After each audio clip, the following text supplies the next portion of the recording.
एक कहानी ऐसी भी प्रवीण के साथ। कहते हैं कि वो फैक्ट्री अंग्रेजों के जमाने की कोई मिल थी।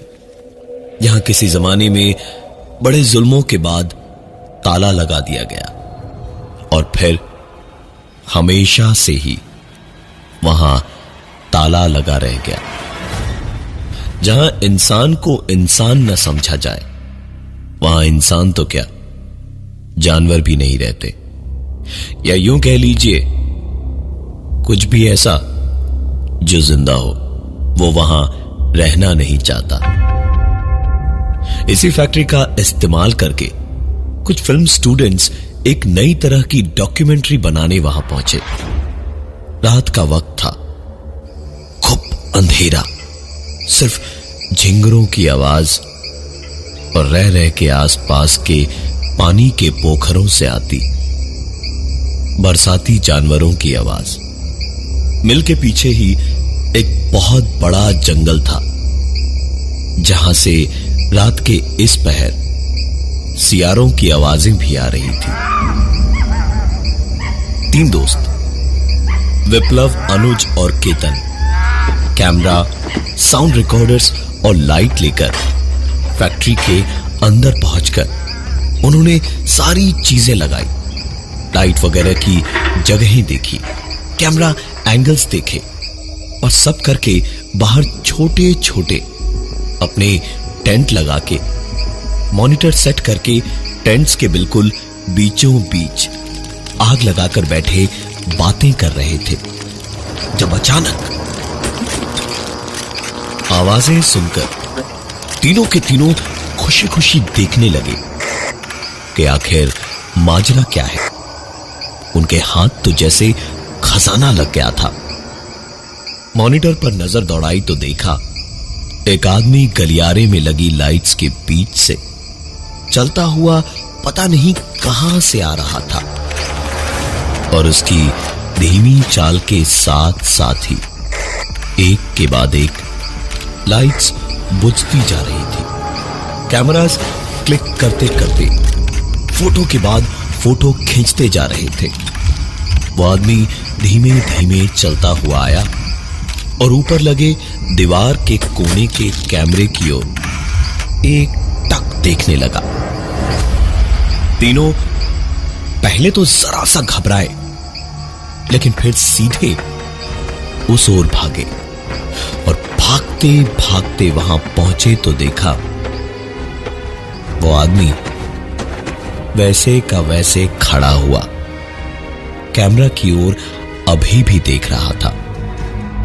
केतन और अनुज खड़े ही रहे। विप्लव आगे बढ़ा और चिल्लाया, अरे ओ भाई साहब, अबे तेरी सुनाई नहीं दे रहा क्या? हाँ, कब से बुला रहा हूं आपको।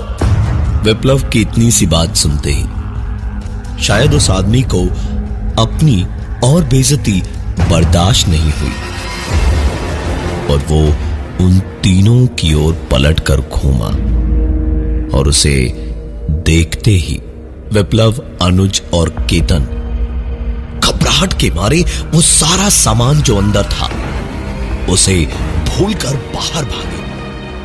तीनों बिना एक भी बार पीछे पलटे ऐसे बाहर भागे जैसे उनके पीछे उनसे दुगनी रफ्तार से मौत आ रही हो।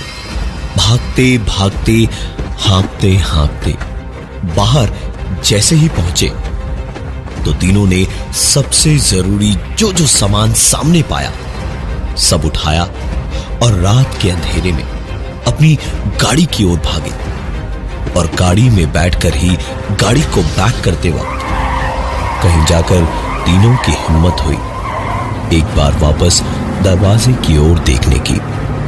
और जब देखा तो पाया वो आदमी दरवाजे से तकरीबन 10 हाथ दूर खड़ा था और जैसे जैसे गाड़ी बैक हो रही थी वैसे वैसे लोहे का वो दरवाजा आहिस्ता आहिस्ता बंद होता जा रहा था और कुछ ही देर में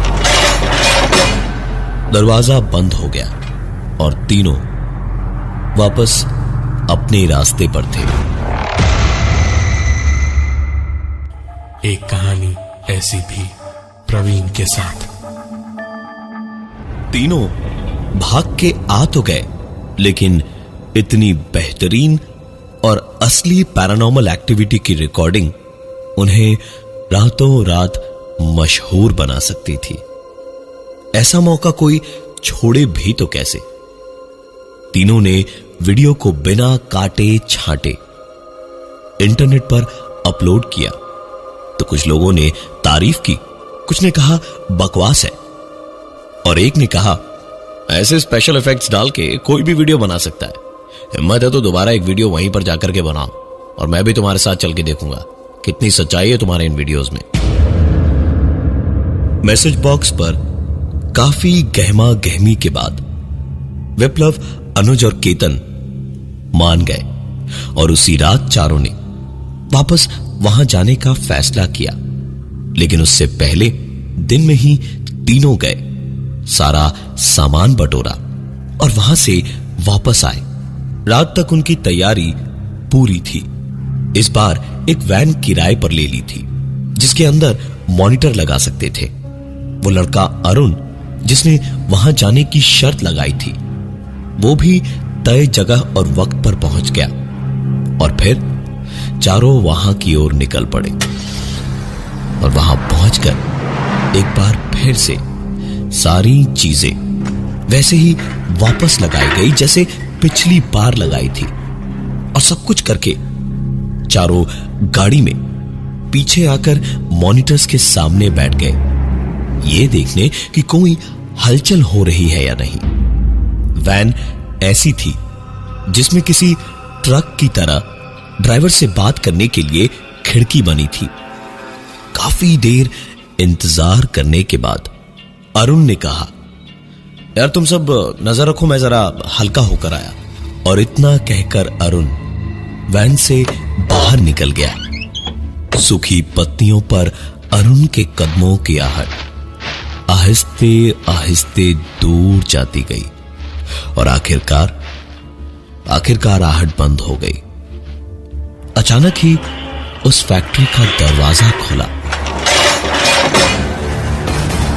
और ठीक दरवाजे की आवाज के बाद इधर मॉनिटर्स पर एक धुंधला धुंधला सा दिखाई देने वाला शख्स धीमे धीमे उन कैमरास की ओर आता हुआ दिखाई दिया। अनुज, केतन और विप्लव तीनों आंखें फाड़ फाड़ के उसे देखते ही रह गए कि ये है कौन। लेकिन इतना धुंधला था सब कि ठीक से समझ पाना कि ये कौन है ये तो नामुमकिन था। वो शख्स कुछ देर वहां कैमरास के सामने खड़ा रहा और फिर पलटकर वापस जाने लगा और धीरे धीरे अंधेरे में गायब हो गया। उधर वो आदमी कैमरा के सामने से गायब हुआ और ठीक कुछ ही सेकंड्स के बाद इधर अरुण वैन का दरवाजा खोलकर अंदर आने को हुआ तो सब उसे ऐसे आंखें फाड़ के देखने लगे कि उसने उन्हीं से पूछ लिया, क्या हुआ भाई? क्या मुझे ही तुम लोगों ने भूत समझ लिया क्या?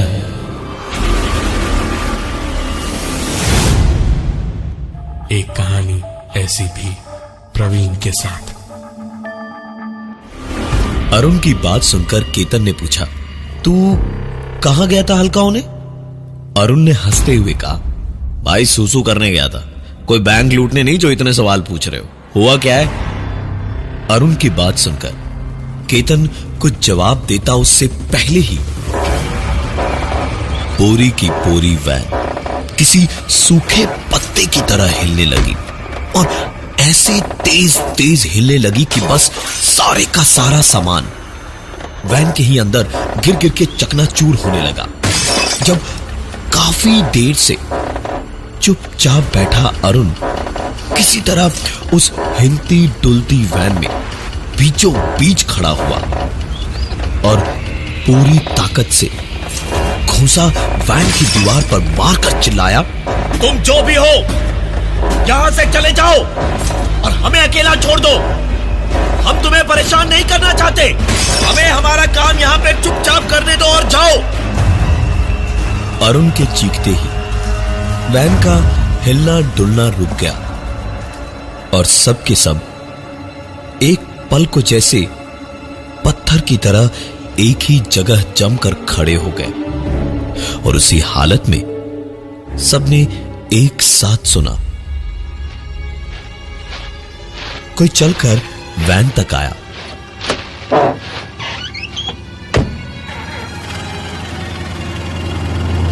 वैन का दरवाजा खोलकर उसमें बैठा और वैन स्टार्ट करके वैन चला दी और वैन धीमे धीमे आगे बढ़ने लगी। विप्लव, अनुज और केतन तो पहले भी आए थे और देख ही रहे थे कि क्या हो रहा था यहां, लेकिन अरुण के लिए ये सब कुछ नया था। उसने सोचा कि वो भाग सकता था। उसने तुरंत दरवाजे की ओर झपट्टा मारा और बाहर से तो दरवाजा लॉक्ड ही नहीं था, लेकिन फिर भी लाख कोशिशों के बाद दरवाजा नहीं खुला। चारों के चारों सांस रोके वैन के अंदर बैठे थे। अब घबराहट के मारे बहुत ही बुरा हाल था सबका, जब अचानक अपने आप ही वैन का जो दरवाजा अभी तक अरुण पूरी ताकत से नहीं खोल पा रहा था, वो अपने आप ही खुल गया। अंधेरे में चारों बाहर निकले। अनुज और केतन के पास में टॉर्च थी। उन्होंने टॉर्च जलाई तो देखा जंग लगी मशीनें चारों ओर फैली थी, दीवारें टूटी और सीलन लगी हुई थी। इस अंधेरे में भी देखते ही समझ आ रहा था कि यहां कोई जिंदा इंसान, जानवर या परिंदा रह ही नहीं सकता। चारों धीमे धीमे बाहर का रास्ता ढूंढने को इधर उधर भटक ही रहे थे, जब अचानक अरुण का हाथ किसी चीज से टकराया और चारों ओर से ऐसी आवाजें आने लगी जैसे वो सारी भारी भरकम अंग्रेजों के जमाने की मशीन्स वापस अचानक जिंदा होकर चलने लगी थी। केतन, अनुज और विप्लव तो मशीन्स की आवाज सुनते ही इधर उधर भागने लगे, लेकिन अरुण अंधेरे में ध्यान लगाकर सुनने की कोशिश करने लगा कि शायद बाहर जाने का रास्ता समझ आए। लेकिन अंधेरा इतना था कि अपनी जगह से जरा सा भी हिलने पर कहीं भी किसी भी चीज से टकराकर कुछ भी हो सकता था। किसी तरह रुककर एक साथ चारों ने हाथ पकड़े और एक के बाद एक कदम बढ़ा के एक दूसरी ओर चलते गए और जाते जाते एक कमरे में पहुंचे और उस कमरे के अंदर घुसते ही विप्लव, अनुज, केतन और अरुण चारों इस वक्त उस एक कमरे में बंद हो चुके थे। चारों जानते थे कि कुछ भी ठीक नहीं है। फिलहाल बच के निकलना था यहां से, वो भी किसी भी तरह। तो विप्लव, अनुज और केतन लगे कोई दूसरा रास्ता ढूंढने में और अरुण चुपचाप एक कोने में खड़ा रहा उस अंधेरे में कि कहीं फिर से हाथ कहीं और न लगे और कुछ और गड़बड़ ना हो जाए, कि जब अचानक ही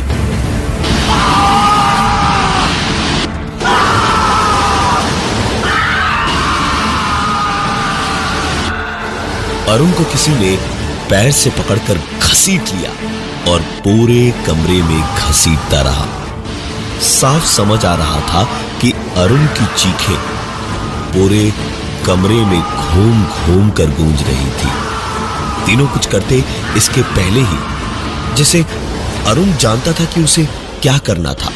उसकी चीखें वैसी ही तेज रही, लेकिन वो चीखता हुआ अब कह रहा था, दीनदयाल जी, मुझे बचाइए दीनदयाल जी, मैं जानता हूं आप यहीं कहीं हैं,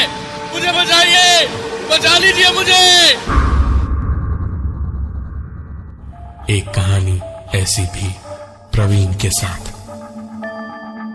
और अरुण के ऐसे चीखते ही अचानक अब अरुण के कमरे में घसीटा जाना रुक गया और धीमे धीमे जैसे अरुण को किसी ने गर्दन से पकड़कर ऊपर उठाया और अपने काफी करीब लाया। वो भारी भारी सांसें अरुण को साफ साफ सुनाई दे रही थी और करीब आते आते अब सांसें उसके चेहरे पर पड़ने लगी तो अरुण ने अपनी आंखों के सामने दो चमकती हुई अजीब सी आंखें देखी, लेकिन अपना डर, अपनी चीखें सब दबा गया। सारा खौफ पी गया वो अपना और चुपचाप रहा। और ठीक उसी वक्त उनके उस कमरे का दरवाजा खुल गया। बाहर जहां कुछ देर पहले इतना अंधेरा था, वहां से बहुत हल्की सी रोशनी कमरे के अंदर दिखाई देने लगी। उसी रोशनी को देखते देखते उसके पीछे पीछे विप्लव, अनुज और केतन चलते हुए पहुंचे और वहां पहुंचकर देखा कि पूरे कमरे में एक पीली सी रोशनी है जो एक लालटेन से आ रही थी और एक काफी उम्र दराज आदमी कुर्ता और धोती पहने लालटेन के पास बैठा था। बदन पर उसकी शॉल थी और नजर उसी लालटेन की लौ पर अटकी हुई थी।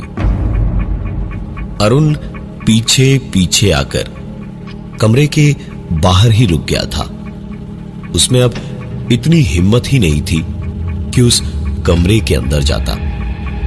केतन ने आगे बढ़कर उससे पूछा, बाबा यहां से बाहर कैसे निकले? हम गलती से यहां फंस गए हैं, आप हमारी मदद कर दीजिए ना। उस आदमी ने जेब से बीड़ी का बंडल निकाला और एक बीड़ी जलाकर केतन को ऊपर से नीचे देखा, फिर बाकी दोनों को देखकर एक लंबा कश खींचकर कहा,